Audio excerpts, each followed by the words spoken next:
నమస్తే అండి. Chest pain అంటే కంపల్సరీగా అది డేంజర్ అవుతుందా?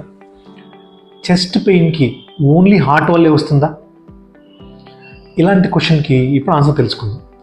చెస్ట్ పెయిన్ అనేది మీకు ఓన్లీ హార్ట్ వల్లే కాదండి, లంగ్స్లో ప్రాబ్లం ఉన్న ప్లూరా కానీ ప్లూరల్ ఎఫ్యూజన్ ఉన్న రావచ్చు, ఆర్ స్టమక్ ఎపిగాస్ట్రిక్ ఏరియాలో రిట్రోస్టెర్నల్ బర్న్ లాగా ఉన్న స్టమక్ వల్ల రావచ్చు, అండ్ ఆబ్వియస్గా హార్ట్ వల్ల రావచ్చు, and skin and soft tissue అంటే బోన్స్ వల్ల కానీ మజిల్స్ వల్ల కూడా రావచ్చు.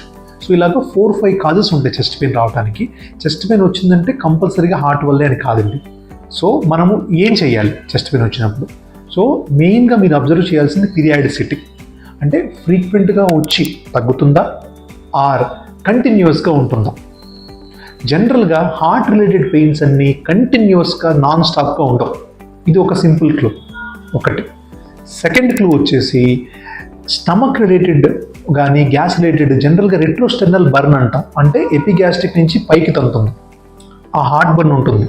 అండ్ ఫుడ్ తర్వాత కానీ స్పైసీ మసాలా అప్పుడు ఎక్కువగా ఉండి తర్వాత తగ్గుతుంది.